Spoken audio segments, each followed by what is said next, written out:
Hello everybody and welcome to the Oceanic Cup 2026 prediction stream. Today we'll be joined by our wonderful casters, Dio, Mavs, and Vorty. How are we doing, guys? How are we doing? I'm doing wonderful. Happy to be here. Always fun to do prediction streams like this. Part of the fun is being wrong, so I'm ready to be wrong. Hell yeah, hell yeah. What about you, Mavs? What about you? Yeah. I mean, me too. I'm keen to do a prediction stream for once because I, haven't got a chance to do one of these. Usually with the OWC ones, always would have loved to, but we live on the opposite side of the world and our time zones are just not the greatest. So here we are. We finally get to do one for an Australian New Zealand tournament as well. So I'm keen. Actually, know like something about these players, so it'll be interesting to talk about them. But yeah. Yeah, I mean, super stoked. Lots of really good players here. I think basically every active, really solid Oceanic player is participating in this right now. So going to be lots of really good competition. Also a lot of players who are going to come in kind of unexpected, especially in those lower qual slots that I think could really surprise us. So we're very excited. Hell yeah, hell yeah. Okay, so we're just gonna go straight into it. Our first player, Atkins. Rank 35 in the world. I think rank 5 in Australia. Usually a very prominent Australian tournament player. How are we thinking about him, guys? Dio up first, I guess. I got second place. I think definitely qualifies. Obviously a very good player. I've seen Atkins year over year in OWC for a while now, and he's been really good for the Australia OWC team. I think second place is there's one very obvious first place contender that we're gonna get to. I think if it wasn't for him, then Atkins would probably be first, but I think second place is pretty reasonable for Atkins. Yeah, I think that's a pretty reasonable reason, at least. I think for me, I'm gonna put him in third. Oh, oops. I'm gonna put him in third just because I feel like he's not confident enough. I don't know. I feel like there are too many contenders that can beat him that are just way more motivated to play the game, at least. I think he's a little too busy with life right now as he's in year 12 doing his HEC in high school. So I don't think he'll be focusing too much on the tournament, at least. I think maybe players of the likes of Zintex, Hujin, and some other players can definitely. I think they'll just be more motivated in general, in my opinion. Yeah, I also think second is very reasonable, but I've put him in fourth here, and I do have kind of one maybe hot take for the top four. So second, third, and fourth for me are all really close, and they could come anywhere in the top four for me, and I would be it'd be pretty expected. But I'm gonna put Atkins in fourth just because of who I have for second and third, who we'll get to later. But obviously I wouldn't be surprised whatsoever if he came second or third, or even had a chance of winning the tournament. Absolutely. So yeah, a strong top four easily qualifies. There's no way he doesn't. Yeah, I think for me, I'm going to agree with Dio and put Atkins in the second place. Just to me, he has other than the favorite, who we'll eventually talk about, who we all might share to some extent, I think has the best combination of skill cap and tournament experience and tournament comfort of the players remaining. I think a big thing in this pool is going to be the skill cap towards the end. Generally speaking, you have Australian or New Zealand, just Oceanic tournaments in general. It never gets this hard outside of maybe grand finals sometimes. But this is probably going to be around the same level as, late stage OWC. So if it gets to that point, I think he's going to be the most comfortable there. Could be the factors you mentioned, Emrek, with his IRL stuff. Lots of other competitors who could definitely take his place, but I'm going to have him at second. Yeah, good stuff. I do think he could definitely get first if he does high roll, but yeah. There are a lot of contenders for this tournament. Anyways, next up we have Arbusion, who is, I believe played in OWC 2022 and is currently inactive since then, I think. But I think for him, I'm gonna unfortunately put him in D and Q because I believe he's too inactive to qualify. What do you guys think? I've known this guy since before pandemic. One of the first private tournament player community servers I joined, he was in.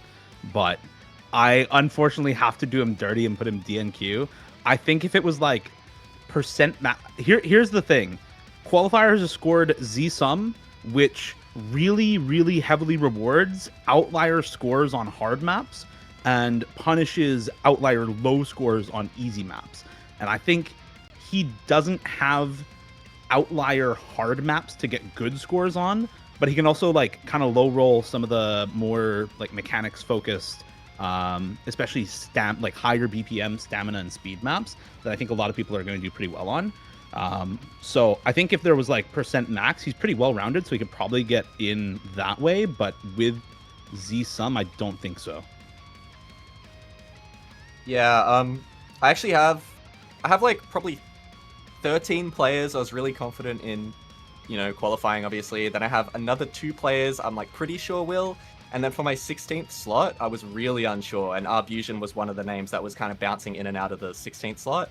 And unfortunately, I just kind of came to the conclusion he might just barely miss out. I'm thinking maybe like an 18th seed. But yeah, just, he was a very solid tournament player back when he was a bit more active, I would say. Hasn't really been around too much over the past couple of years. So just because of that, like, this tournament is going to be pretty, high stakes. I think people are really going to be trying. This is like the first Oceanic tournament we've had that's, got that big prize pool and stuff. So, yeah, I think more active players been playing a lot more tournaments recently, and the skill cap with qualifiers being about like 7.5 stars or something like that, the 7-star range. Yeah, I think there's just players with higher skill caps probably in this tournament that, like Dio said as well, probably get some outlier scores on other maps, some really high scores on those. So yeah. Yeah, I think if Arbusion was at the peak of his powers, super active in tournament gameplay, certainly could have a really good chance of fighting for that 16th, 15th slot in the quals.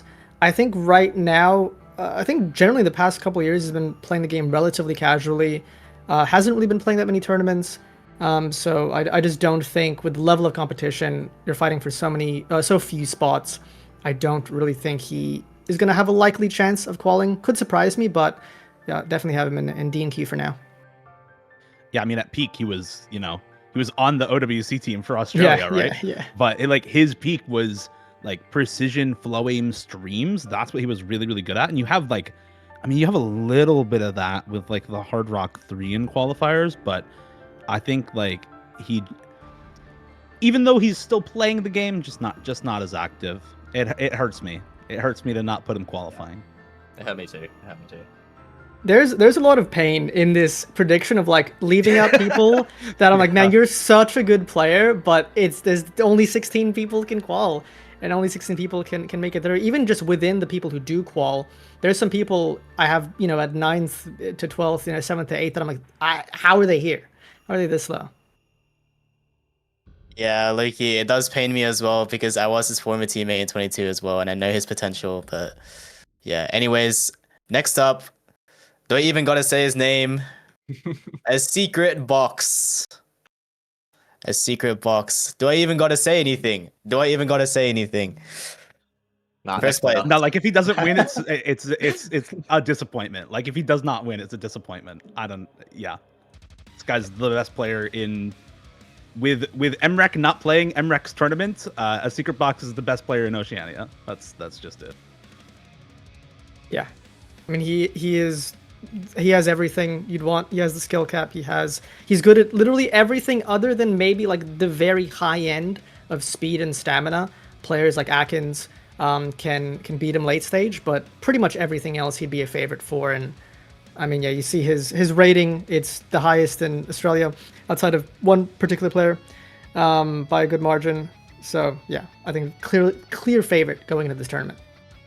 Yeah, clear favorite. There's not really much to say. There's so much to say that there's almost nothing to say at all. Because like he's proven himself so many times in like his past couple OWC performances alone.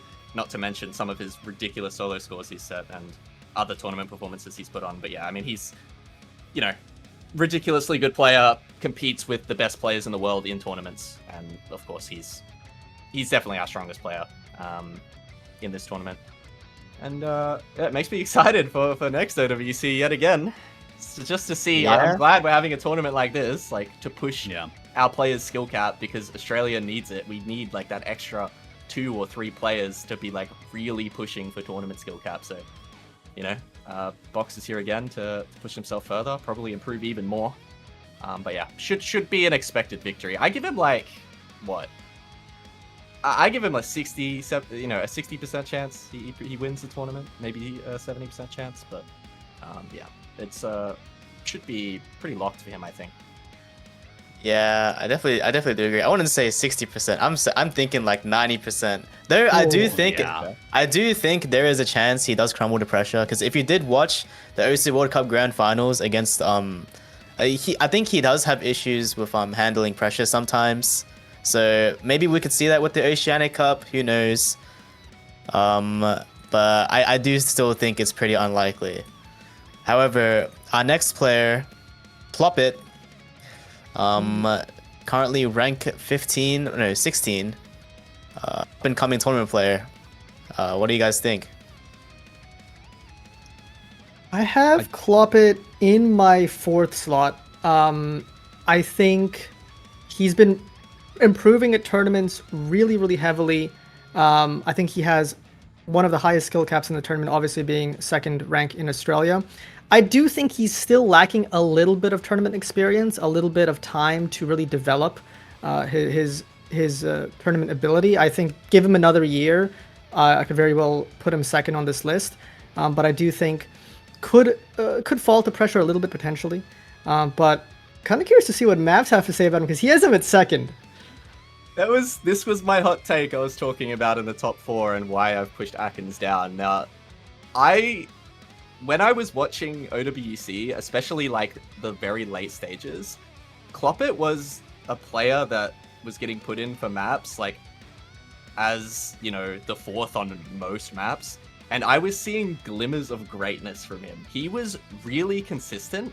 And although he wasn't like the top performer really on like most maps most of the time, he was putting up like really solid scores all the time. And I was really impressed for someone who was like a rookie to OWC and so new to tournaments, how well he was performing. And with how high his skill cap is, like you were saying, you know, he's ranked 16 in the world, number 2 in the country. I genuinely think this could be a breakthrough. I feel like he might just go crazy in this tournament. There's a chance. I still agree with what 40 said. Give it another year. I very confidently put him, you know, maybe top 2 in like another year's time. But here I'm like a bit more unsure, but I think he might go crazy and I just kind of have a feeling. I was just seeing good stuff from him in OWC, man. It's just, I got stocks on him. I'm investing. So I think he's going to do really well this tournament. I agree with the investment, but I think there's just a few too many really good players right now who kind of outclass in terms of earlier round consistency and who can still compete at the finals level, right? Top 6, I think, it's losing in finals losers bracket. And I think Plopit can get there and can potentially get into grand finals weekend, but I think the trouble is like there's a lot of really good tournament players in this region who have the consistency, who are actively playing some really high level tournaments right now. I'm looking especially at like a lot of the 3-digit World Cup players for both Australia and New Zealand. I think there's just a few too many that the earlier stage consistency in like quarterfinals is maybe going to be an issue, because as you've said, like the skill cap is incredible. That's not really my question. It's about how well are you able to use that skill cap earlier on, which is something that a lot of top players who transition from just going for solo plays into tournament play you have to build that, right? Tournament play is a skill. You do have to practice it. Yeah, absolutely. I will say, as a former teammate of him in OWC 25, I definitely do agree with Mavs. I saw glimmers in him, bro. Like, I saw him improve in real time during OWC. I remember, like, if you put him in for the maps he was in for grand finals in 25, like at the start of OWC, even during qualifiers, he would not be able to play them like at all in the ability that he was playing in grand finals. Like I was very impressed of how fast he improved in general. So I do think he does have the potential to go even further. I think he could get second max, but I do agree he definitely does need more tournament experience in general. If he does want to get that first place spot, maybe in the future, who knows. Anyways, next player for me, Scio. Played in OWC 24, did not play in 25, but is currently ranked 200, I think. What do you guys think? This was a hard one for me. Yeah, this was a tough one to rank for me because I've seen him be like ridiculously strong, and then I've also seen him play like one map and not do very well. I have him top 12, and it's not because he's bad. It's just because there's so many other good players. Like again, I'm looking at the people who are actively playing tournaments right now, topping performance scores weekly in some of the most competitive tournaments in the community. And I just don't see the activity really from Scio that I see from others, and that being in form is a big part of winning a tournament right now, right? So I favor the players who are in form and practicing and doing well right now, and I don't see that from Scio at the moment. I might be missing information. I may be lacking critical information, but that's I don't see it right now. Yeah, I will say though, in OWC 24, he also had the same issue where he just doesn't play the game, but then all of a sudden, he did that insane Rubik's Cube score in Grand Finals. So I do think anything could happen with Scio, but I definitely do agree. There are definitely just other players that are way more motivated, actually playing the game, and in general, that's why I have him at 7th to 8th place. Yeah, I'd have to agree as well. That's why I have him, I think, at top 12. Again, I think peak Scio, like if he was going really hard and he was at his peak, I think he could genuinely like possibly get a top 4 finish, like on a really good run. But yeah, like Dio was saying, especially just not as active, I would think, recently. He is playing 3WC at the moment, and I was just kind of having a look at his performance on their really intense match they played very recently against Romania. He's not in for too many maps, but, you know, he's playing pretty well. So I'm still expecting him to probably do quite well. Like, I'm honestly tempted to shift him up to 7th to 8th. But for me, he was in that 9th slot. So very close to, like, 8th. But, yeah, I probably put him in top 12. I love Scio. He's the GOAT, man. I mean, like, that Rubik's Cube score was, like, one of the coolest things ever. Because I remember, I think we were in Japan when it happened. Yeah. And I think I remember watching it in Japan when he did it, and we were just pogging. Like, it was insane. So, you know, Scio's a great player, man, and I love his skill set. I love the maps he plays. But yeah, I think he could surprise us. He could come out with like a top 6. But I've got him in top 12 for now. Yeah, I only have him this low. He's on my list. He's 13th. And it's only because I'm just unsure right now of his tournament activity. He obviously, I think, took a decent break after that OWC where he popped off in the Rubik's Cube score, so he hasn't been the most active. Obviously, come back, he's playing 3WC right now, playing pretty solid. This is really just a case of there's other players here that I'm looking at that are just more active right now, who I'm putting over him, but it's really close. I mean, this entire range of like 9 to 16 could really be anybody fighting for those positions. He's obviously really, really good at his strengths, alt, hard rock, niche stuff. Has a little bit of a tapping weakness, which I think will get exploited, which is one of the worrying things for him in this tournament. If he's right, if he's playing at his best, 16th or 13th to 16th is definitely too low, but just a little bit unsure in that regard. Yeah. Anyways, next up we have Dros, who actually was a former professional Counter-Strike player before transitioning into Osu. I'm personally going to put him into also actually 7th to 8th, just because I do believe he is an all-rounded player. Could definitely even get a deeper run if he does play at his potential. What do you guys think? I think oh no, you go ahead. Go ahead. Oh, I was gonna say, I think Dros is gonna have like an explode, like because he has like basically no tournament experience. He's playing ANZT right now. I believe he's playing 3WC, right? So yeah. I think those are like the first 2 tournaments he's really played. He wasn't really a tournament player before this year. He used to be just a solo player, really high mechanics. But I think in the next couple months, he's really grinding this game. He is going to get so much better. The question is, for this tournament right now, is he already going to be at that level? I do think he's going to be good enough, at least, to definitely qual and to fight in that range. I think pretty well-rounded player. Not as comfortable on the stamina and speed, but really good at control, aim mechanics, all that stuff. I think this is definitely a player to look out for as kind of a new to the scene of OC. Yeah, I've got him top 16 qualifying at the very least, and I think like an investment into top 12 or top 8 or on a lucky run, even top 6 if he like really pops up is reasonable. But just comparing the scores in 3-digit World Cup between him and the teammates and other people who I know are playing this tournament and how good they are, I think top 16 is more reasonable for how Dros is playing right now. If he improves over the course of the tournament, maybe better, but I think top 16 for the scores I see from him right now in tournaments. Yeah, I actually was looking at the ANZT results because they right now, Dros is playing the ANZT right now with Zintex, I believe, and it's a 2v2 tournament, and they're in lower bracket finals. So top 3 finish at the moment, like to be decided on if they go further. But I was looking at the performances there with, you know, him and Zintex, and they were performing like pretty similarly, which was very impressive because Zintex to me was the standout player between the two of them. But Dros was like keeping up with Zintex, at least on overall statistics for ANZT, which is really impressive. But like Dio said, for 3WC, you know, I think some of the other 3-digit players on the Australian team performing a little bit better. So he's got, like, I'm going to use this term again, but he's got glimmers there. Like, he definitely could go far, but just a little bit more experience would probably, you know, it's going to be a huge boon for him.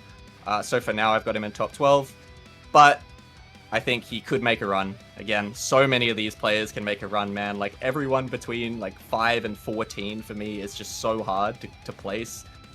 So, yeah, it could make a run, but top 12 for me seemed like a safe sort of average, like, pick.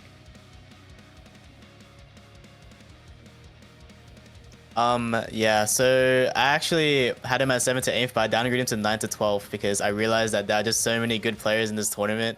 That's hard. Yeah, I do think he has so much potential.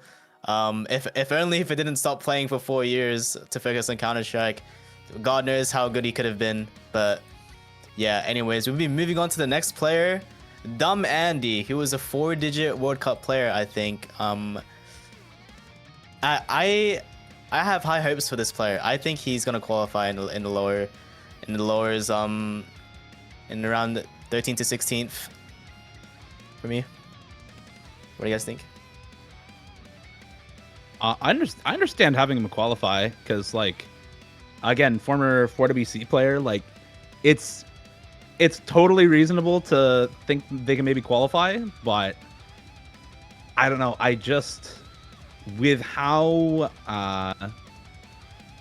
last year's 4WC team for Australia was pretty good. Last year's, I think, 2025 5WC team was really, really good. If you were playing for one of those, I think I would expect more, but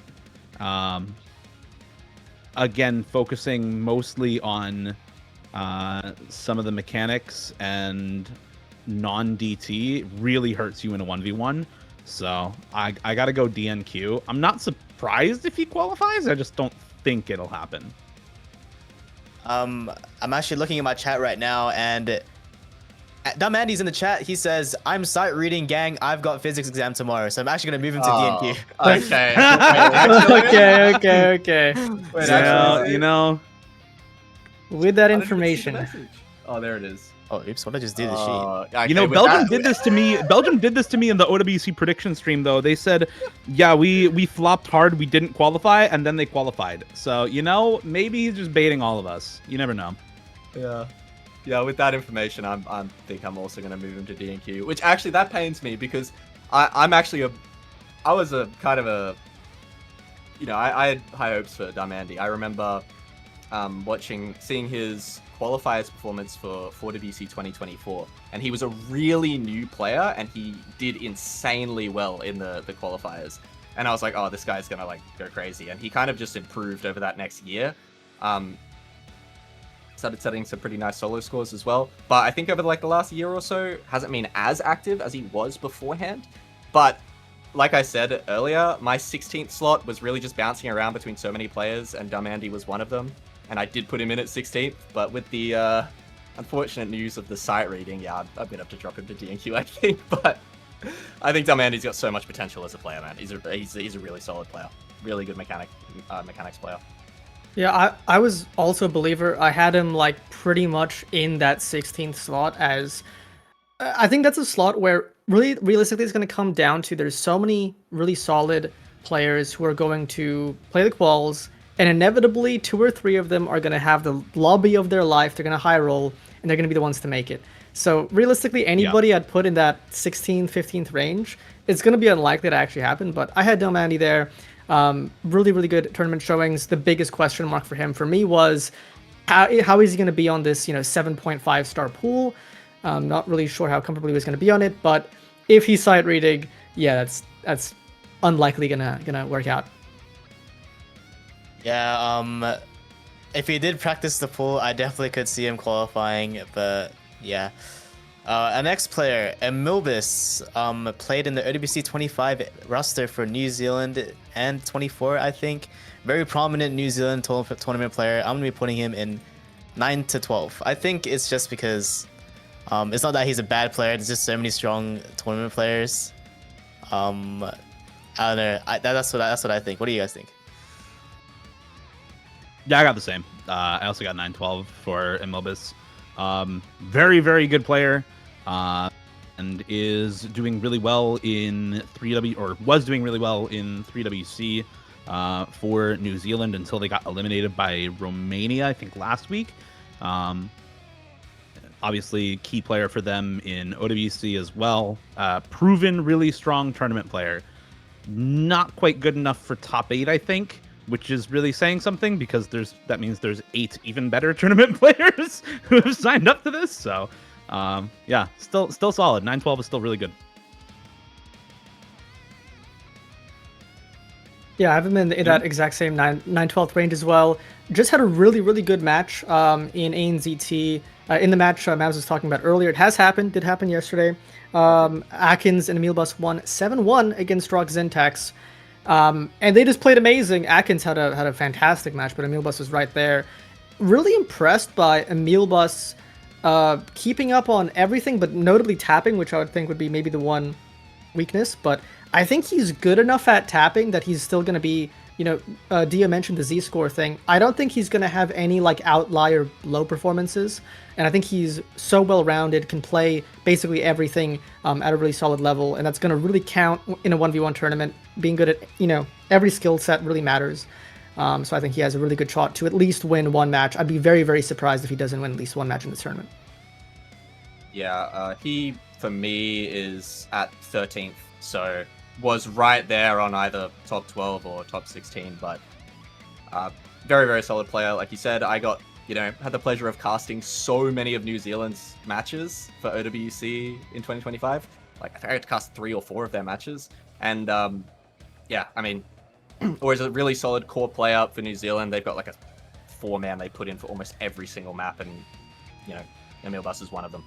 So yeah, always putting up really consistent, solid scores, like you said, Bordy.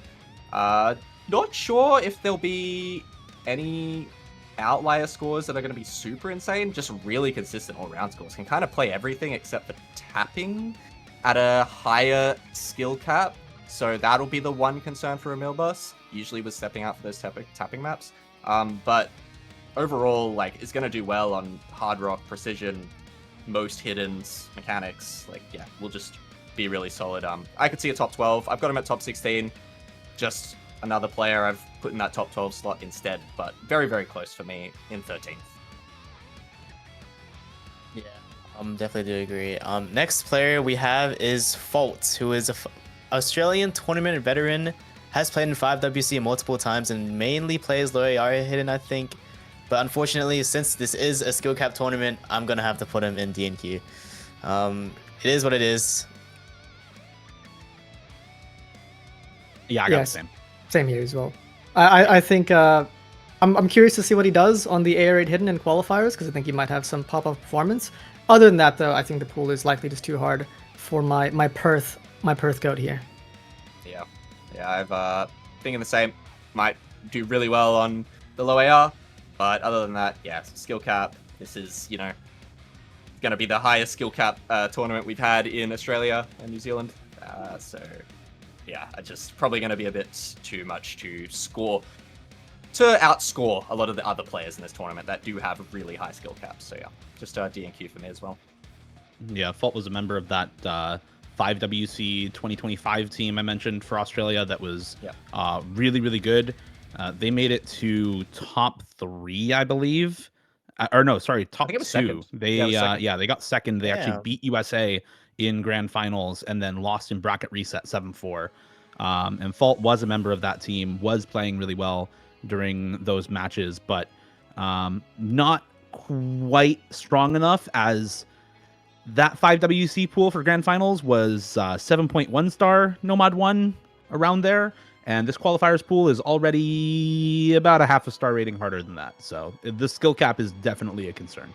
And that's the whole point of the tournament. Yeah, definitely a very good player, but unfortunately, players are just too good in the signups. So yeah. Anyways, next up we have Happi, who was the main speed player for OWC 25 New Zealand. I don't really know too much about this player, but I just think even then there's just too many, again, skilled players in the tournament. So I'm gonna put him in DNQ for me. Yeah, as far as I know, after watching so many of New Zealand's matches in OWC, was always in for the tapping and for the most part performed really well on the tapping, especially in the late stage. I think there was one match they played against a pretty solid team. I don't remember which country it was, but they ended up beating them in kind of an upset, and Happi was almost the reason they won it because he came in for 2 tapping maps back to back and put up, I think, FCs, like back to back FCs, and they won the match, and he was like kind of just the GOAT for that. So really solid at tapping and speed, and was in for like those no mod tapping maps as well. So would assume, not that I'm certain, but would assume going to be pretty solid at just mechanics in general. Just usually not in for those mechanics picks on New Zealand because, their core 4 was just better. But yeah, should do fairly well. I think he'll probably come close to qualifying, but for me, going to be a slight miss probably on the DNQ there. But I wouldn't be surprised if they qualified in at like 16th. But I'm expecting like maybe something like a 19. Yeah, I got him in the barely qualifying round. I got him in the barely qualifying zone. The one mod he has trouble with is hidden, and he will definitely struggle on the hidden 2 in particular. I think the AR 9.7 like hidden 3 should be fine on. Hard Rock no mod, everything is high enough approach rate, he'll be completely fine. And general mechanics are very, very good. We all know that on the speed maps, but has the aim to play some of these Nomad picks as well. Nomad 2 being Skin Thief is really, really good for him in this qualifiers pool as well. I think he's going to high roll on some of these speed picks, the DT1, the DT2, the Nomad 2. And all he really needs is to not Giga Tank on the hidden pool, and he will qualify. So I got him in top 16. Yeah, I think that's super possible if he does have like a GOAT run on the Nomad 2 at the DT2. It's going to do so much for his qualifier results. I do think that hidden weakness is basically why I'm putting him out of here. I think just the competition level for some of these other slots is going to be a little bit close, but I think I would expect him to qualify like top 20. I think it's going to be very, very close either way, whether or not he makes it in one of those lower seeds just through his skill cap on those skill sets, or he just narrowly gets out of it. Yeah, I could see him qualifying if he does high roll. But anyways, next up, we have Jixie, also known as Jordan LR7. Me personally, I'm gonna put him in qualifying, just because he has been playing the game actually as of recent after taking a very long break. He actually isn't bad. If you've been keeping up with ANCT, he's been setting up some pretty good scores. Yeah, I have him in qualifying. What do you guys think? He's out of it for me. I just don't know because he's come back to play for this ANZT to play on a team with Box. Did seem a little bit outscaled in the stage they ended up losing in, and I just don't know if he's had enough time to derust, or if he's been playing enough beforehand. So I think if if Jordan was peak of his powers, could certainly qual. I just don't think he is. Could be some miracle run he would need on his strong maps like DT1, DT2, Nomad 2. If he got a really good run on those maps, maybe. But I'd be pretty surprised. I just don't think he's been super active. Yeah, I also was considering putting him in the DNQ. Was a pretty close one for me as well. I do think, yeah, obviously hasn't been as active, has kind of only just very recently come back to the game. If he was in peak form, I would arguably put him in like top 4, top 6 at least, probably top 6. But yeah, obviously not probably in that peak form right now. We'll see how much he can derust for these qualifiers. But yeah, I put him in top 16. Wouldn't be surprised if a DNQ. Also wouldn't be surprised if like a top 12 finish. So we'll have to see what he can do. But yeah, it'll kind of just be up to how much he can kind of get back into the swing of things. Yeah, pretty much agree with what's been said. I don't have too much to add here. I just kind of ran out of spots, and Jordan ended up in DNQ because I ran out of spots for top 16 when I was doing my prep for this. So I don't have too much to add. That's just how it is. Yeah. Anyways, next up we actually have Hujin, who was probably the main core player for New Zealand in AWC last year. I'm actually putting him in second place. Just because I saw his potential. Listen, I saw his potential during OWC 25. I think he's gonna grind pretty hard for this tournament. I believe he can do numbers in the Oceanic Cup. So yeah, that's why I have my placement. I do believe he also has one of the highest skill cap. Also has really good consistency. He definitely showed that in OWC. So yeah, I'm putting him in second for me. Yeah, I got him in third. I think he's the best tournament player in New Zealand right now.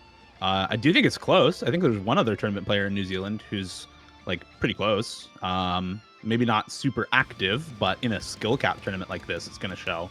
And yeah, Hujin I think is gonna put up some numbers in this tournament.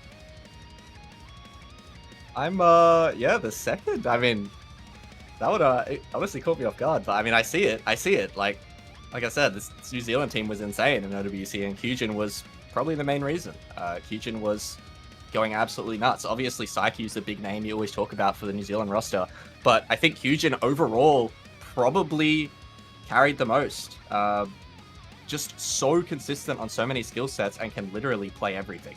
So that's kind of the benefit you have as Hujin going into something, you know, a really high star rating pool, especially for qualifiers. Kind of just can play everything. And will scale really well into the late stage here. Really high skill caps in general, almost 2-digit. So is gonna do really well. I've got him in 5th to 6th here, but I mean, honestly, I could see a top 3 finish as well. Absolutely. But yeah, 5th to 6th for me, top 6. Yeah, I mean, I think really anyone that I'm gonna put in the 2nd to 6th range, I think has a fair fight for any of those slots. I think it's gonna be very, very competitive in that range. I have Hujin in the 5th to 6th. 5th slot for me, I think also is my highest New Zealand player on my list. Just can play everything, as you said. Being able to play everything is so big for quals, so good for 1v1s. You can always just have the freedom to know I can basically play anything. I just ban their opponent's best skill set and I can fight on everything else. Really strong player.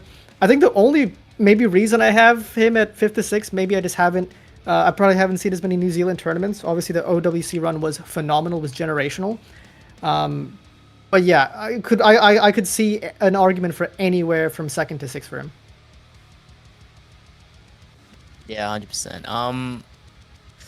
Next player we have Lulu Wiliff.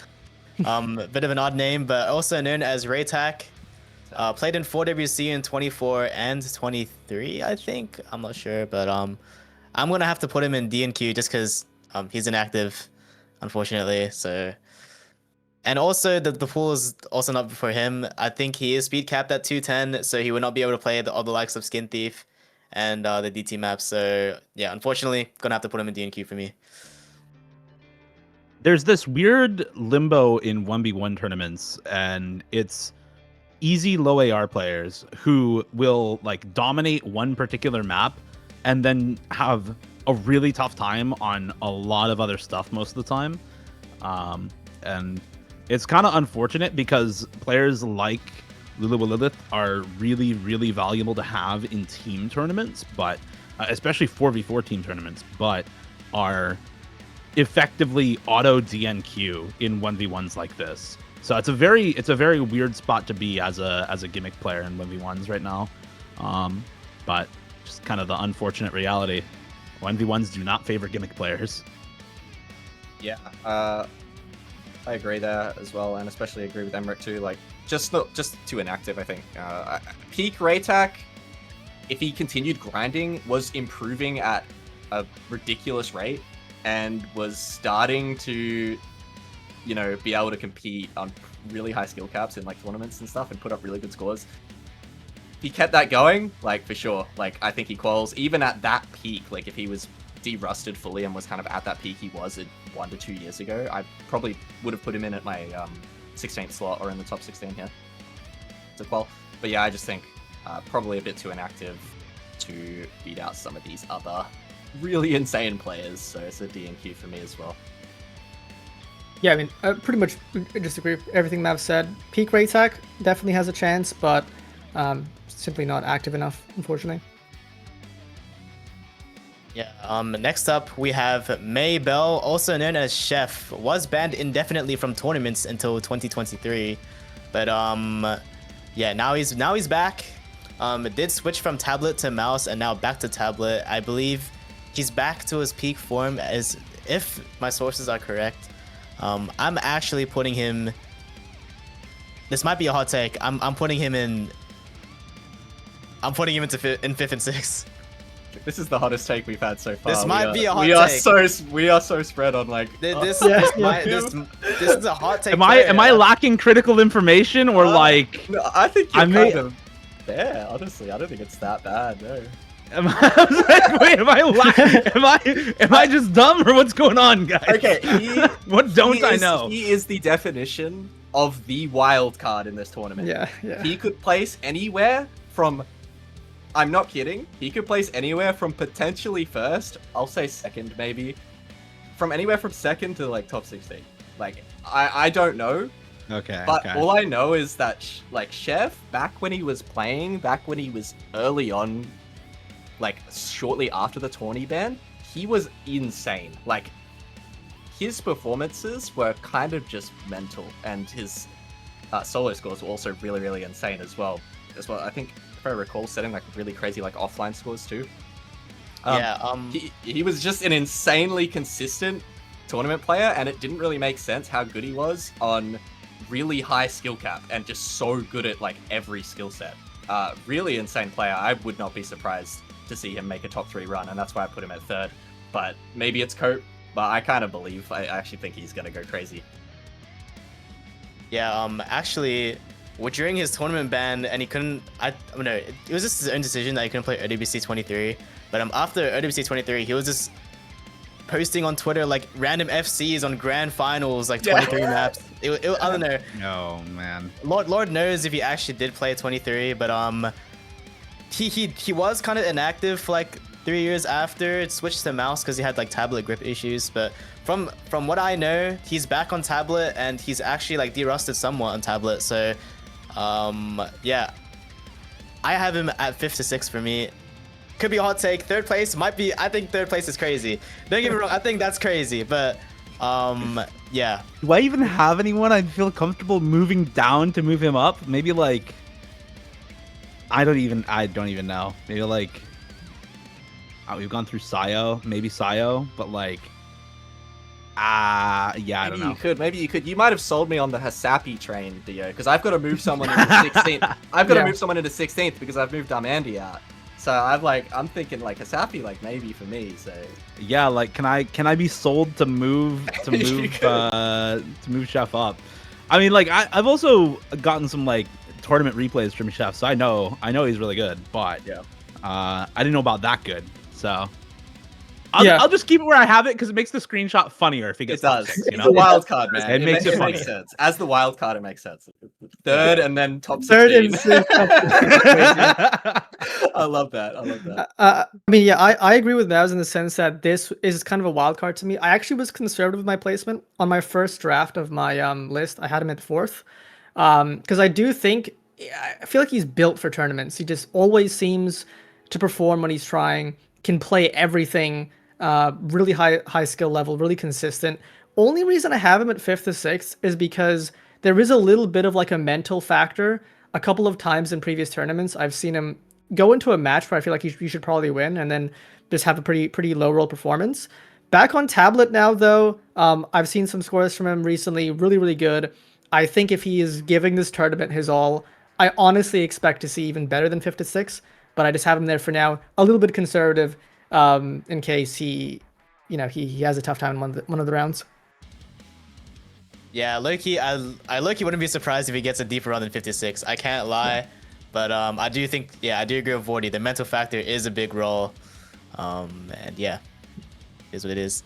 Next player, Osbert, was a very core player in OWC 25 New Zealand. I'm gonna put him in 7th to 8th for me, just because, I mean, he's a great player, but I just think, like, if you watch the OWC 25 like deeply, like in like the later stages, I do think he struggled a little bit on like Skyward Beatscape in against their match against, I forgot who, but he got like a C rank or something. I do believe he does struggle a bit in the late stage, though he was very consistent in the early stage. So I just think the other players is better late stage overall for me. That's why I have him in 7th to 8th. Yeah, I agree. He's really consistent and great early stage. But the late stage scaling was kind of an issue for him in OWC. It's kind of become an issue in like some other high scaling tournaments as well, and that's the whole point of this tournament. So I think a win in losers bracket is reasonable, but not any farther.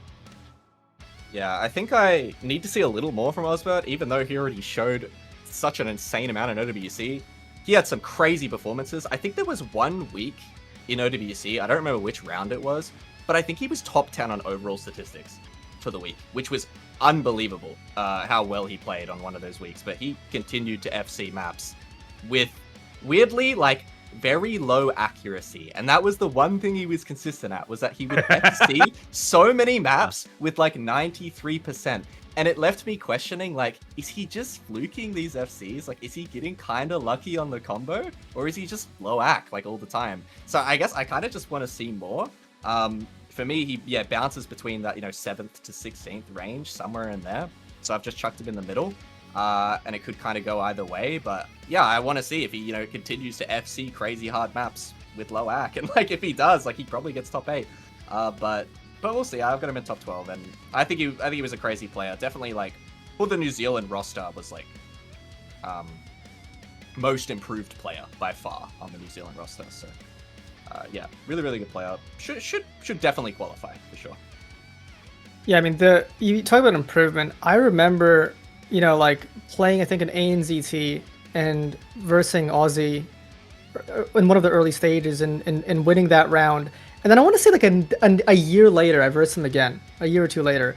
I got absolutely rinsed, like not even close, dude. This guy got so much better in a relatively short amount of time, and then proceeded to have just a phenomenal run playing for New Zealand in OWC. It was a core part of the core 4 of that team. Had so many clutch moments. Combo Demon, as you said, which, I mean, even Score V2, like favoring accuracy a lot more than Score V1, it's still primarily a combo game. So if you just have that combo gene, like that counts for a lot. Have him at 9th to 12th.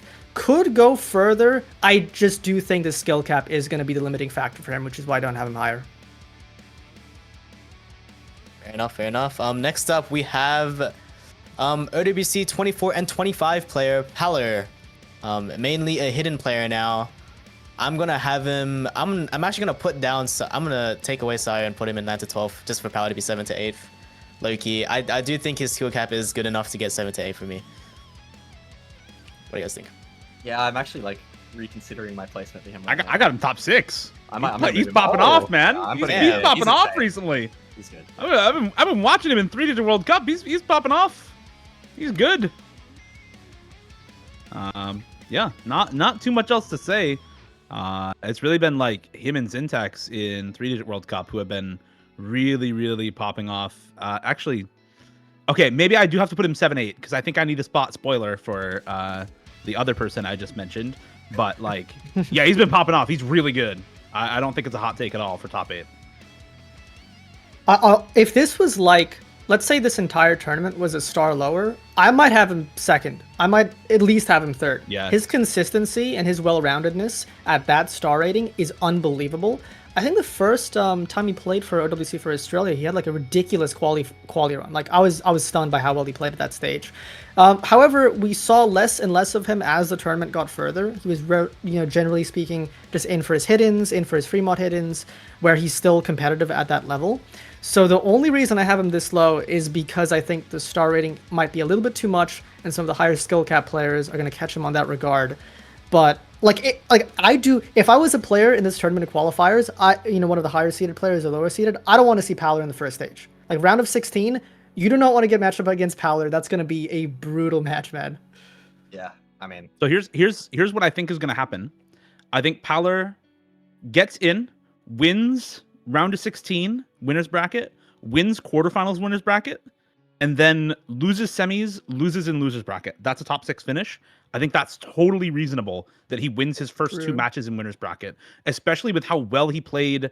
I forgot about this match, but in his match versus Australia or versus Philippines in 3-digit World Cup, like yesterday or something, top scored 4 maps out of 8, like across the entire lobby, and was the best performer there.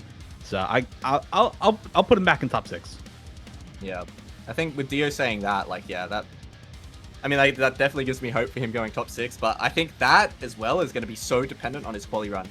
Like he absolutely could win the first 2 rounds, but it's going to be so dependent on his seeding and also the other players' seeding, right? Because he might just get an unfortunate second round matchup, and who knows who it could be. It might not even be skill cap that's the issue. It could just be an awkward matchup for him. Like who really knows? It might be seeding based on if he gets that second round matchup. Yeah, second round win.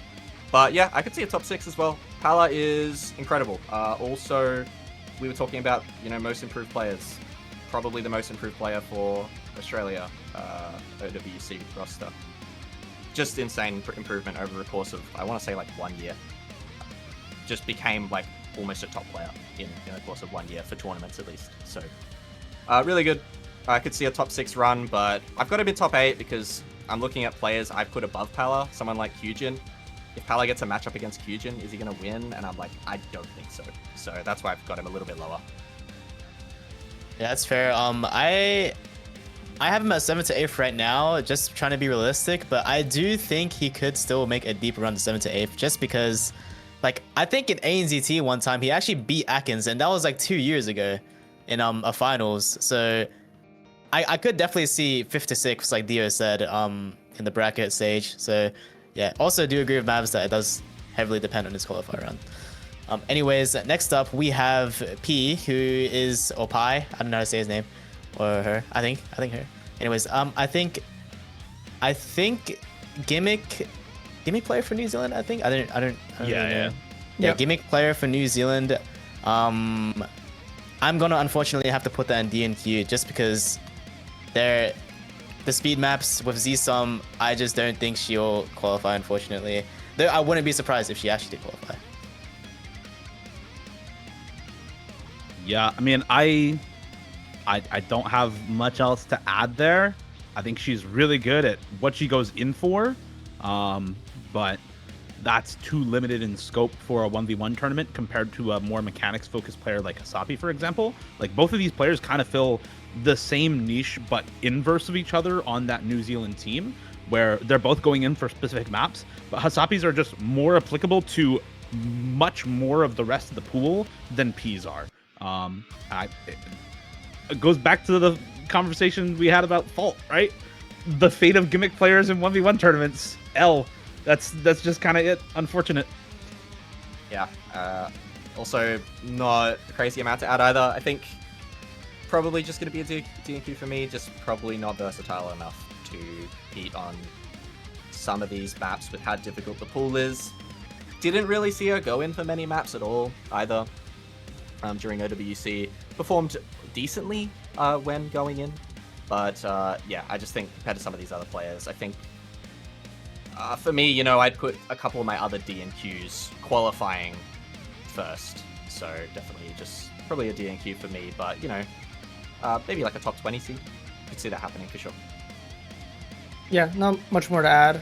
With a really, really good run in the hidden pool, could get close to qualifying. But I think to qualify in this tournament, you need to be really can only have one weakness, and I think he's likely going to have more than that at the starting. So I'm just going to put DNQ for this.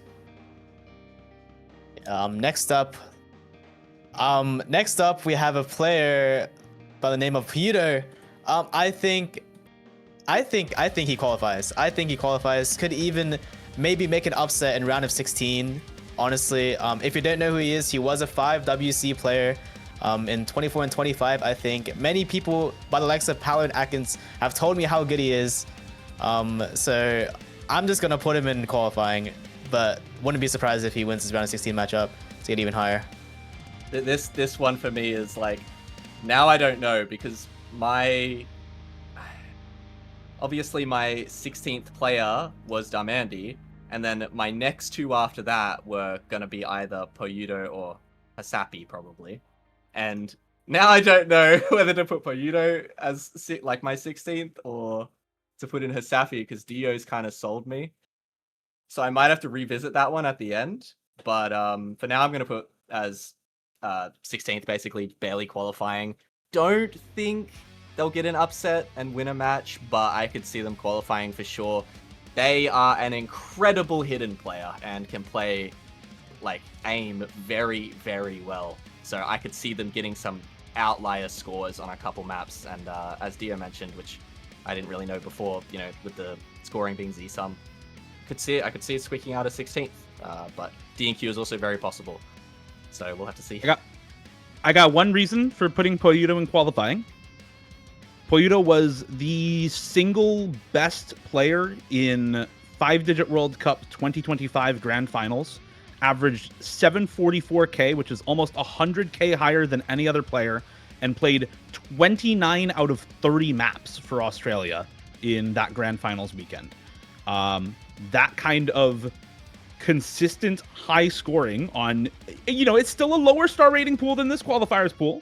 It's still like a half a star rating lower, but that kind of consistent all-rounder performance with a very, very high average score on a pool that's difficult enough to start comparing to this one, I think is really, really convincing as to whether somebody can qualify for a tournament like this that's higher skill cap. Yeah, and I think I have to agree with Dio. I think his consistency in tournaments and his well-roundedness will make him, I think I have him at my 14th slot as kind of like will probably make it, could not if he has a low roll. I think his hit-ins are going to outweigh whatever his low roll performances are, and maybe tapping. I think his hit-ins can take him far enough in that regard. But yeah, I'd be surprised if he doesn't make it, but not too surprised, just because of the skill cap, as you mentioned. 5WC, pretty different star rating, but if you can average 740k in what is... Dude, people are putting too much on my life right now. For you, you gotta call, bro. You gotta call now. I'm gonna. You have to call. You have to call, pressure. bro. You have to qualify, bro. I don't want to It's be time. in purgatory for the rest of time, man. I don't want to go out like that. But yeah, very, very good player. Yeah. Yeah, 100%. Next up, we have Rail. I believe DT Hard Rock player in New Zealand. Can play a bit of hidden, but unfortunately, still a very good player, but I will still have to put him in DNQ just because there's not enough space for him in the round of 16. So, yeah, not much to add for me. Yeah, pretty much the same. I just don't have the room with all of the other really good players that are here. That's kind of it. Not even about a player being bad in this case. Like, there's only 16 spots. There's a lot of players signed up. Yeah. Can absolutely. I could see Rail like putting up like a DT1 FC. You know, it could happen in quals. Could do quite well on speed or some of the aim, but I just think the weaknesses on some of the other maps, it's probably going to be too much to get into a top 16 spot. So we'll probably drag down the overall performance a bit too much, I think. And yeah, go put DNQ as well. Yeah, pretty much agree. High, mechanics, more traditional, simple mechanics like DT1 will have a pretty good time. Hard Rock 1 as well. But I think probably will not be as comfortable on the no mod 3s, no mod 4s, all the hiddens.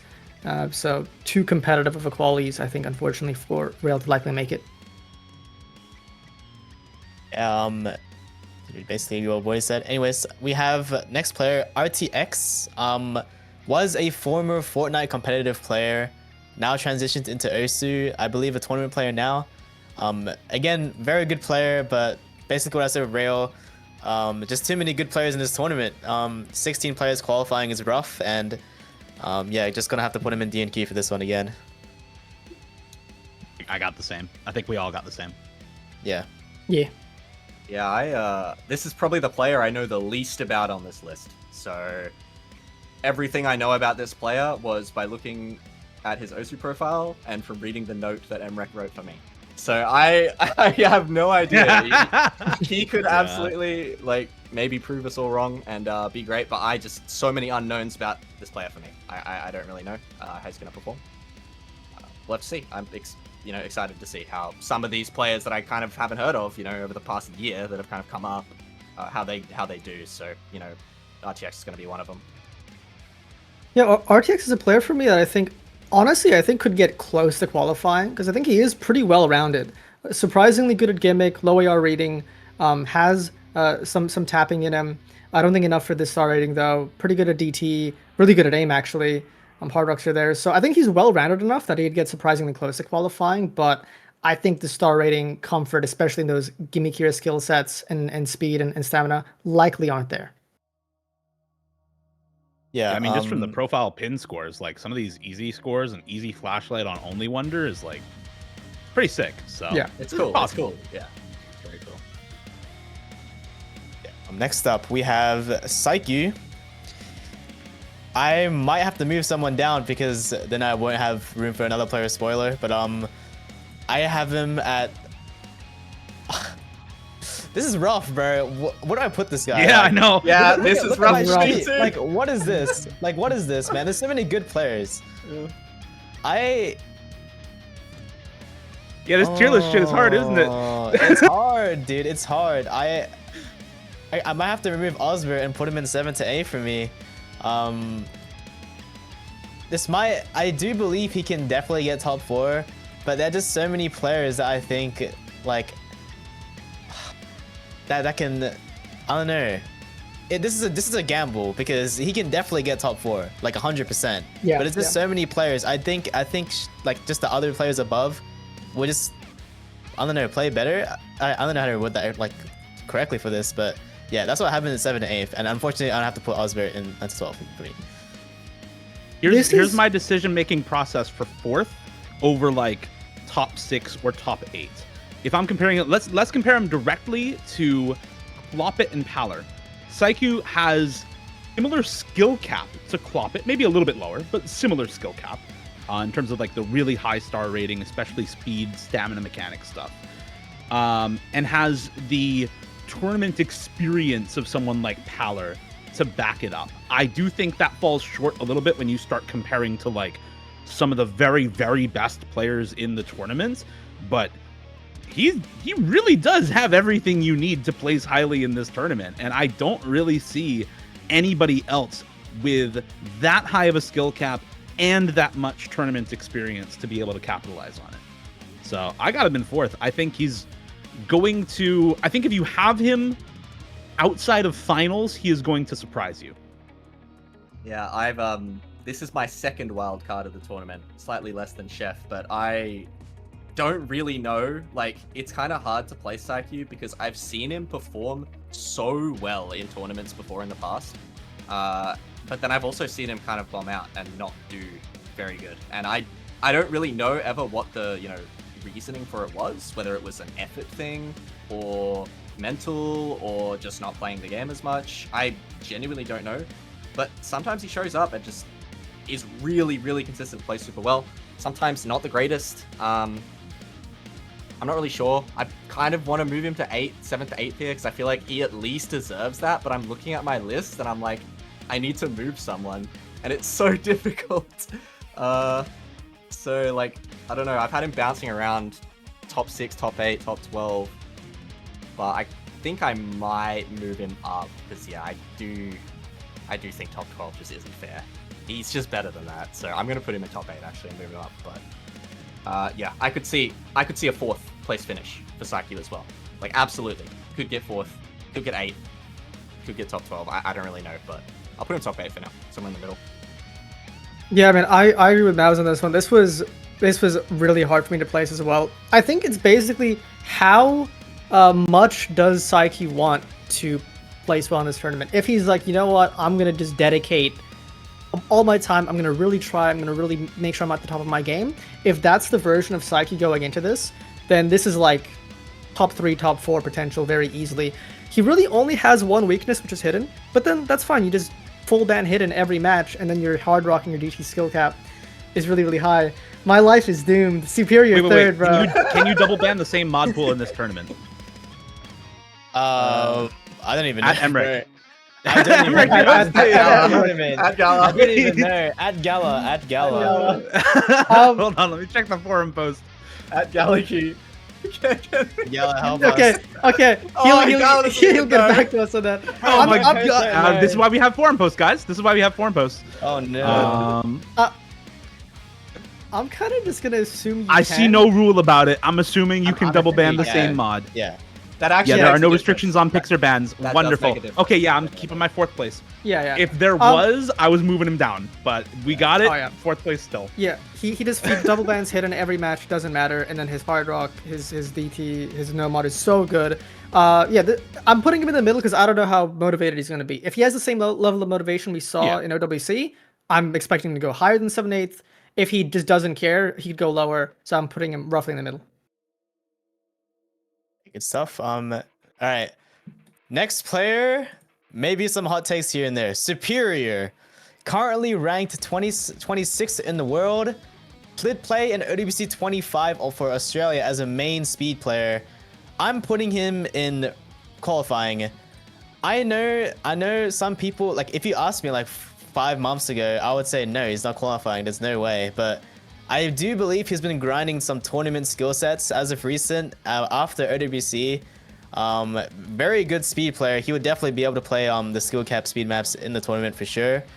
So yeah, that's why I have him at 13th to 16th for me. Yeah, Yeah, I got him in top 12 just off of pure mechanical skill. Yeah. Like when the pools are this hard, pure mechanical skill just starts to matter a lot more. So yeah, the tournament experience also matters, and that's kind of what we've been talking about for a lot of these other players. But if you are that high ranked and your mechanics are just that good, you do have an advantage when the pool gets this hard. Yeah, I do agree with you there. I think I definitely see him qualifying, potentially at a higher seed than what he actually will end up placing. And that's kind of what I might expect. It's again, it's so going to depend on other people's seedings and like who his opponents are. But I see him qualifying, and then I see him losing probably the first round because no matter who his opponent is, I just don't know how consistent or how well he's going to play on like the easier pool. The pool's still going to be hard, obviously, but like the easiest pool we're going to see is going to be the first round. And I feel like he's going to lose that matchup. And then once he's in lower bracket, it really is kind of just RNG, I think, on who his opponent's going to be, on whether or not I think he will win the match. So I've got him in top 16. I could see him getting top 12, and he could possibly even push further, like Dio was saying. If he starts getting into the later stage pools, like he actually might make a run, but he has to get there first, and I think that'll be the hardest part for him. Yeah, I think Mavs made some really good points there. Could definitely see that route of qualifying pretty high because he has extremely high skill cap, one of the highest rank. players in Australia, the gem of our city of Perth, of the desolate WA, this prodigy has arisen from on the leaderboards. So he's maybe one of the players. River Ugity, dude. He just plays Flow Aim now like once a month or whatever. But yeah, I'm super excited to see how well he does here. I don't really know. Like, he could surprise me and get like top 8, and I'd love to see that. Really would be surprised if he doesn't qual, because yeah, the skill cap is well there. Yeah, fair enough. Next player we have Supernai. Don't really know too much about this player. I do know they played 5WC. Yeah. But I think I'm just gonna have to put him in D and Q, unfortunately, just because of the players, like Rayo and RTX. Same reasoning for me. So yeah, same deal here. Played is more of an all-rounder. Also from that 5WC roster, played 25 of 30 maps, but also average score was like 200k lower than Poyudo. So I just gotta put in DNQ. Yeah, I mean, fairly solid player, pretty well-rounded and quite good, if I recall, on just aim and streams, just raw mechanics in general. Has a pretty high skill cap for a 7k player, you'd be surprised. But again, like, not enough to qualify for this tournament, I think. But might put up a really solid score on like a Nomad 1 or something. Yeah, pretty much agree. Really well-rounded. If this was a lower starting pool, could make a pretty big run, but I think the star rating going to be a bit too high. yeah, I do think though, with what Mavs has told me, I think I wouldn't be surprised if he gets like a seed 17 or 18 finish. Yeah. But yeah, very very solid player. Anyways, next up we have Tedar. I think low-key there's a chance that she qualifies. I low-key think there's a chance. I low-key think so. But I don't know. It's rough with the other players we have. But I'm gonna say my hot take. I think she qualifies. I'm gonna say my hot take. I do think she qualifies. She has very good skill cap for her rank. You would be very surprised. I think actually yesterday she got a 6 miss on Temptation top diff with Hidden and Hard Rock. So that's crazy. yeah, very solid skill cap player. Actually is my teammate in ANZT. We are in the winners grand finals, and it definitely was not all me. There's some people might doubt that, but yeah. That's my take. I agree with everything, and I can attest. Been watching the past few rounds of ANZT.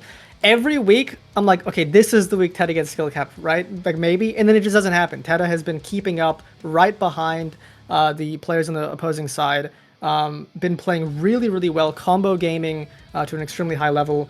I think because she's kind of on a hot streak on ANZT and is de-rusted and is playing really well in that tournament, I think if she practices this pool, can certainly make a run. Has AC issues, but the combo game, it's sort of like Osbert. It's kind of like the Australian equivalent of that, where not always the highest AC, but can really get those combos. She was originally in my 17th spot because Mandy is, we have some more information. Moving him down, and I'm putting Ted up. Yeah, I had Tedar, I think, around 18th or so. Very well could qualify. I think that's the thing, right? Like you said, I don't think Tedar really ever gets skill capped. But she does. Obviously, the AC is a concern, and also I think the versatility. Very, very good at tapping. Very, very good at aim, hard rock, most speed. But I think on a couple of the more gimmicky maps, and especially like the low AR, in qualifiers, it's going to tank her overall so much. I think she might really struggle on a couple of those maps and might just barely miss out from it. But I think her other scores are going to be really solid. So I would not be surprised whatsoever to see a qualify, to see a top 16.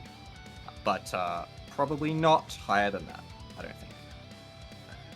There's like so many people who are around top 16 that you feel like should qualify, but probably won't. Like, I got Arbusion, Dumb Andy, Jixie, Tedda, at least those 4. Depending on who you have. Hasapi, maybe Poyudo, maybe Dros also. Like, I feel like there's a lot of people who can move up or down from top 16 to DNQ here. Yeah, I don't know. It's hard to rank. I don't have like a lot to talk about in Tedar. I think you guys have already said what needs to be said, but yeah, just another one up here who is likely to be right around that top 16 mark. Yeah. Put her on the overall because we've got 2 top 16, 2 D and Q, so I guess we just put 16 we've for got now, that. yeah. I think for Jixie also, right? Yeah. Yeah, I we think do. well, We're I gonna have think to decide at some point, but Just Yeah, chuck Jixie in for now, and then we'll like talk Yeah. about it at the end, yeah. Probably. Anyways, next up we have Xavier. I was actually gonna talk about Jixie now. I'm unfortunately gonna have to put down Jixie down to DNQ for Xavier. So I'm sorry. I do think Jixie could still qualify, but and I just messed up the sheet. Sorry. Just undo. Yeah. Anyways, I do think Jixie can still qualify, but unfortunately, you look at the players that I have in top 16, and you just think they're just so much more motivated, de-rusted, and just overall, like, I don't know, man. I'm putting Xavier in qualifying for me. So yeah, that's just my thoughts though. What do you guys think? I feel like qualifying kind of low. No, I got him top 8. Mav's got him top 8? 6. Yeah. Yeah, he's popping off. He's Yeah. looking real good in 3-digit World Cup right now. I mean, I mean, not as much as some other players, but he's still looking good, and I think should still be good enough. I think to win a couple of matches here. I mean, for me, I think me personally, I do think he could definitely have potential to make a deeper run, even top 8, like you said. But I just think the players, you look at the players that I have on my sheet, and you just think, like, I just don't see a world where they beat them, even on like a quarterfinals pool in the Oceanic Cup for me. So yeah, that's just what I think for me. It's a fair take, to be honest, because like Xavier I think had some struggles in OWC especially. Could have been a result of being really nervous because they weren't in for many maps, and you know, when you don't go in for many maps in OWC, can speak from experience, and you go in, you shit yourself. It's really scary, and you are under so much pressure. Oh, let me go in for the one skill set I'm good at, and I need to not play badly. It is like a really scary. Not to say that Xavier is, you know, one-dimensional in their skill set. Not at all. Can play a lot of different skill sets. But just on the OWC team was only in for certain maps. But yeah, I think Xavier will make a run. Playing really well in ANZT currently. I forget who their teammate is, but playing really well in ANZT and popping off in 3WC as well. Really solid player. I think improved probably in tournaments since OWC as well, and has been proving that. So I think top 6. My list is starting to look awkward now because I need to do some shifting because this last player is definitely not 9th to 12th, so I'm going to need to figure that out. But yeah, I'm going to put Xavier in top 6 for now.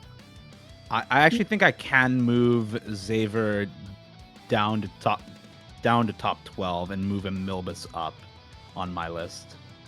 I think that can be I can be convinced to put him to move him down 1 tier. Yeah, I mean, I have Xavier where he is on my list in the 9th to 12th range, not because of like issues on his part. It's literally just a competition thing. I just think the people above him are a little bit better. However, saying that, I think he has easily a shot to fight for anywhere from 5th to 6th and below. Just kind of comes down to how you perform in match. I think he's very well rounded, shockingly good at like low AR hidden, so like surprisingly so. Has phenomenal stamina. Has a decent level of speed. I think the well-roundedness will give him a chance, but I just think the players I have above him are going to be a little bit better on average. Yeah, with what Dio said, I'm probably gonna move around, like, It's so hard to move people. it's so hard, man. It is because I'm also I compared like. I was like, okay, who wins 1v1, Xavier or this person? Yeah, and I was exactly. you know, like it's, yeah. Like I don't want to put Xavier in 13 to 16 because that just feels wrong. Like it does, no, it's, like it's qualifiers. Like, okay, I do think Xavier is gonna get a high seed in qualifiers because that's just how he is. So I'm just gonna put him in 9 to 12. But I have to take out Dros, Scio, Emilus, Osbert. Like, I'm probably just gonna have to take out Dros, but that doesn't mean like, oh oops, that doesn't mean like Dros can't get a deep run. It's just a gamble, man. Like, It is. yeah, It's just so competitive. Like, there's just so many good people. Yeah. Yeah. So yeah, I have Xavier 9 to 12 for me now, and Dros at 13 to 16th. But I do think Dros can still, it's like on the same boat as Xavier, I think, for me. Can still make a very deep run. Anyways, any more thoughts about him before we move into the next person? Nope. Nope. All right. Good player. All right. Next up, last and not least, last player, Zintex. I'm obviously I have to do some adjusting because Zintex is definitely not in top 6, obviously. So I'm sorry, Plopit. Oh, I'm sorry, Plopit. Oh, oops.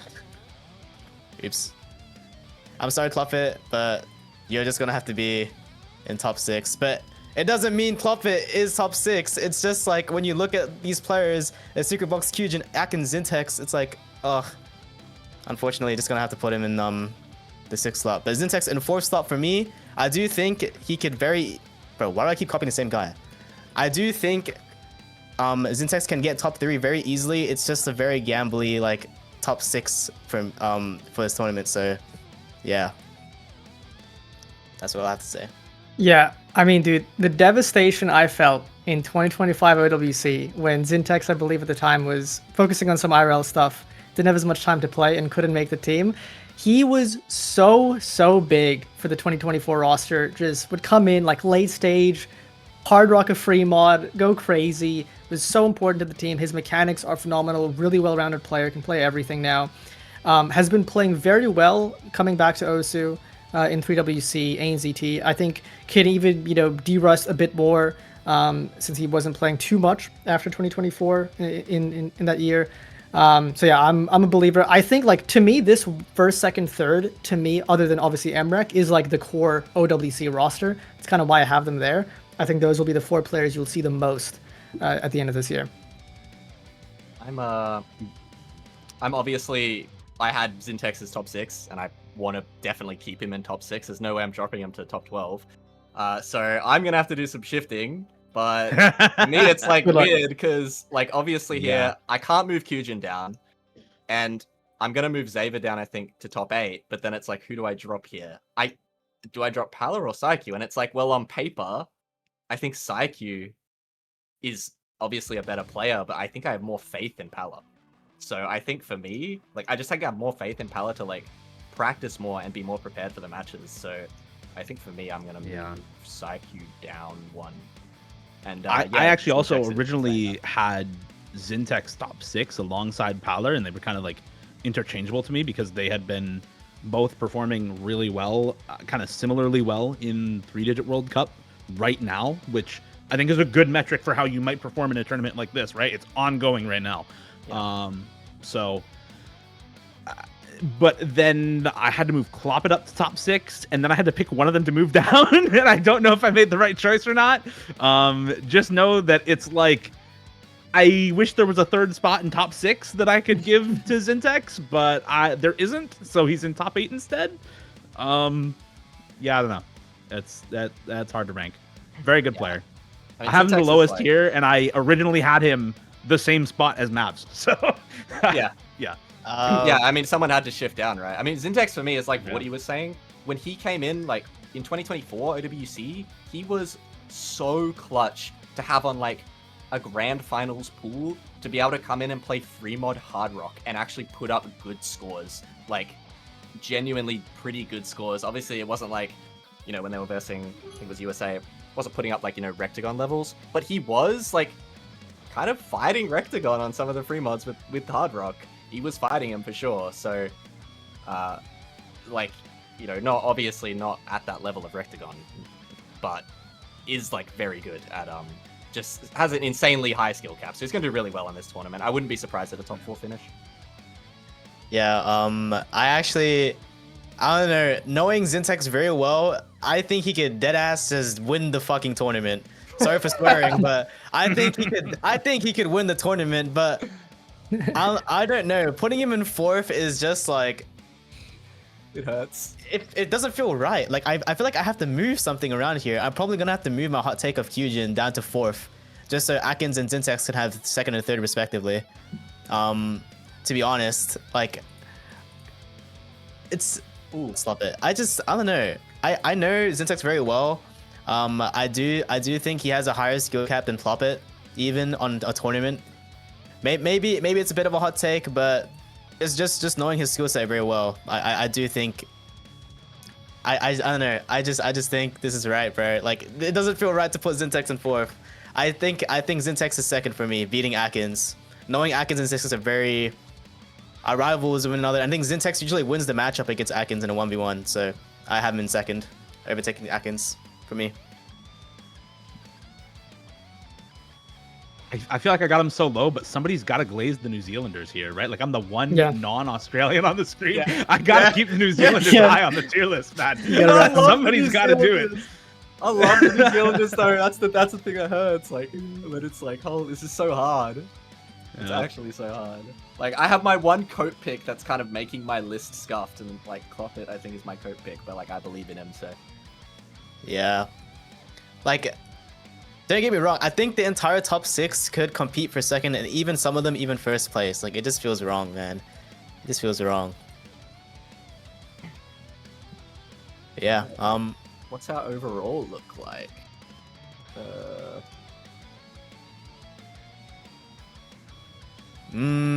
Okay. Wait, why did Hujin move up to 3rd? I think we had Hujin in 4th before. I think it's because Emmerich had him in 2nd, but he moved him to 4th. Yeah, I made him down to 4th. So we have to do some adjusting, I think. Yeah. Yeah.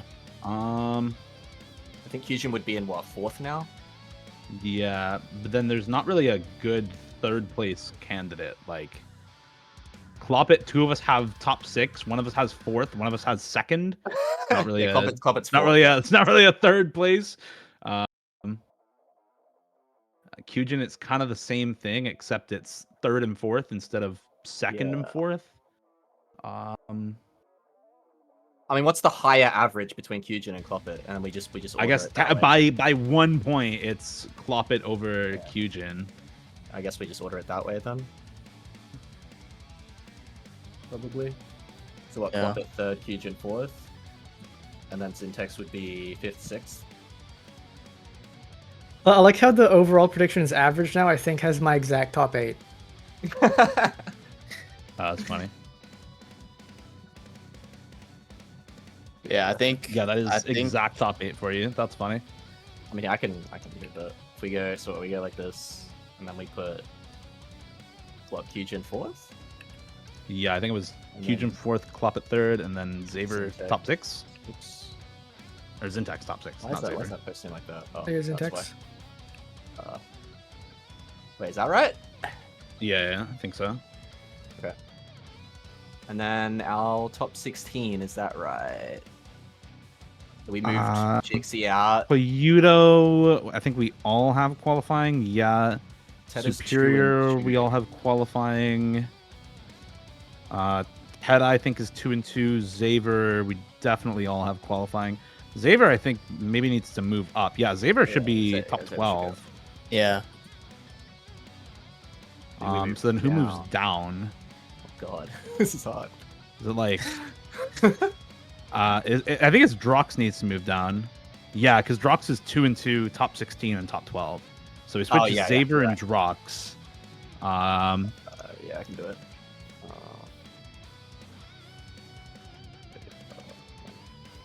There we go. There we go. And then Tedar, I think, is 2 and 2, qualifying, not qualifying. Yeah, but I don't think there's anyone else. I don't think there's anyone else. Yeah. So it's just Tedar. I think we just keep Tedar. Yeah. Yeah. I think that's it. I think that's it. Yeah, I think that should be it for our prediction stream. Yeah, I think all of our tier lists are final. Sure? Yeah. Yep. Everyone screenshot our predictions so we can Screenshot. make fun of how wrong we are at the end.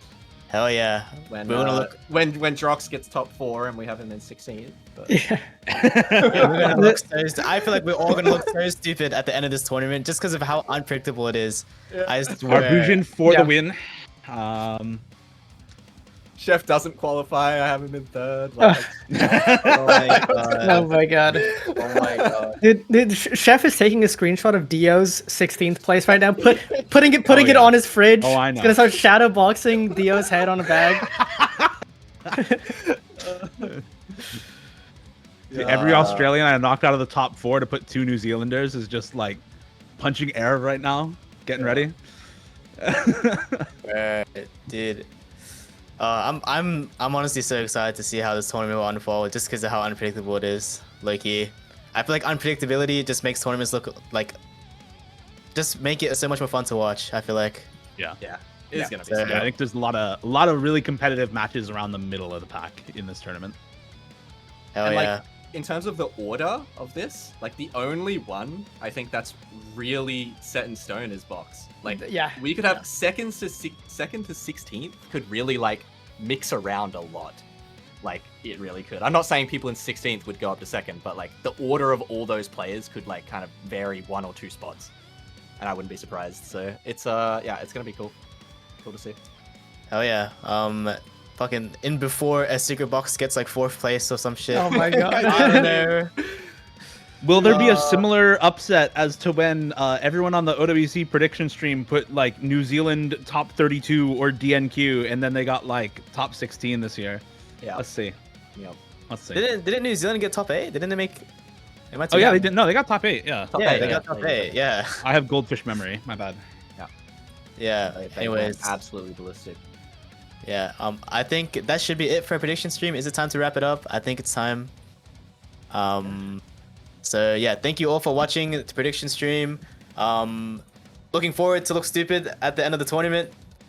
So yeah, I think that should be it. Thank you guys for watching, and thank you, Dio, Mavs, and Vorty for participating. I really appreciate that. It means a lot. And yeah, we'll see you guys next time with I think qualifier showcase happening tomorrow. I don't know what time, but it should be around 4 to 7 p.m. AEDT. So yeah, stick around for that. We'll announce it in the Discord server. Anyways, that should wrap it up. Thank you guys for watching, I think. So, yeah. Yeah. Bye-bye. Bye bye. Bye.